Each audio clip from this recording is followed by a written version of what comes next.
हाँ सिगरेट मुंह काट छो साहब एक मिनट गवर्नमेंट तो बंदे बड़े गाल कर हां मैं कहां पर्ची आज दी गई पर्ची एक मिनट पर्ची आज दी गई जानवर 1000 रुपया लिखे दो जानवर जी 2 जानवर 1000 हो गया ए तंदी फीस 600 तंदी दी है हां जेड़े केड़ी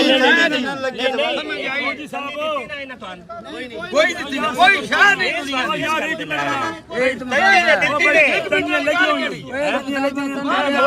चरपाई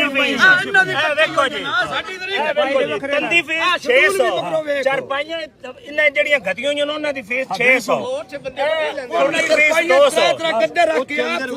साडे कोल कड़ी चरपाई है ना चरपाई है ना तंदी है ना खुरली है भाईजान ना तंदी है ना खुरली है ना चरपाई है ना सरकारी अमला है हाँ सब साहब गाल करो इसी साहब ने छापा मारे सी ते उन 17 बंदे के खिलाफ रिपोर्ट एफआईआर दर्ज कराई सी उस छापे के बावजूद भी आज भी वो तमाशा जारी है इतना बंदियां का कहना कि असि बहुत ज्यादा इन्हें चार्ज कर रहे हैं 3500 रुपया एक जानवर का मांग रहा है कितना मांग रहा है ना अच्छा तो उंज वसूले लाया कितना सकते हैं एक मिनट 3500 लाया 800 सकते हैं हालांकि जड़ी है आम रूटीन विच बड़े जानवर का 500 ते छोटे जानवर का 100 रुपया ए सारा राशा जिस वजह तो ये लगो है ये मंडी में ज्यादती कर है ना जो आदम करें तो जोड़ी को कहें कि शेड्यूल से ज्यादा पैसे के साबित करो तुझे जबान ही गलत क्या नहीं करेंगे 3500 रुपया तेरे को ले मांगे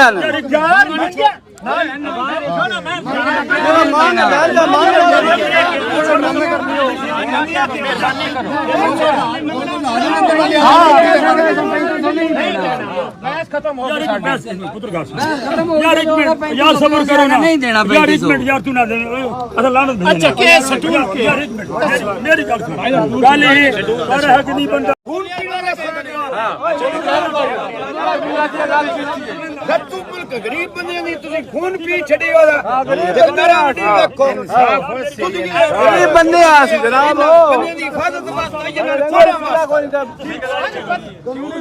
आवाम दा जवाब करे थे आवाम नु नम खार नु छड़ी हो यार मार कहां छड़ी वाला ये बंदे कपड़े थकवान पगड़ियां धार के पर्चियां लेंदे नहीं किराए देंदे नहीं टुकड़ा तो भुखे रह वेंदे नहीं हंदी पर्ची नु पूरी होंदी गरीब आवाम नाल बड़ी ज्यादती आ 21000 सत्तां दा देखो जी बाबा ਅਸੀਂ पाई जो भुखे रह रहे ते बनदा 705 35 है जी हां और दिन बनदा 3500 पानी है कोई ना पानी ऐसे चिढ़ांगे नहीं मंडिया दे डीसीओ साहब से रिक्वेस्ट है कि भाई वो जल्द से जल्द इस पे कानूनी कार्रवाई करें ये आवाम के साथ सरासर जुल्म है सालम मंडी इस वक्त असि मौजूद हाँ बाकी ज्यादती कर रहे हैं ना बहुत ज्यादा ज्यादती कर रहे हैं भाई जिस तरह व्यापारी है ना व्यापारी व्यापारी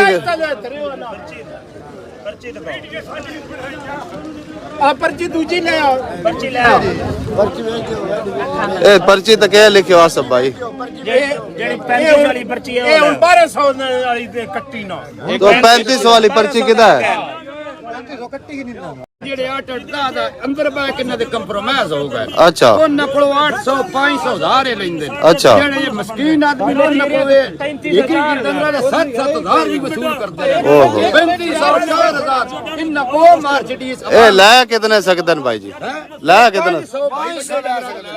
भाई जी 500 तो उत्ता वध पर्ची कोई नहीं ते ए व्यापारियां दा जनाब है जेड़े मस्कीन व्यापारी ना उन्हां दे नाल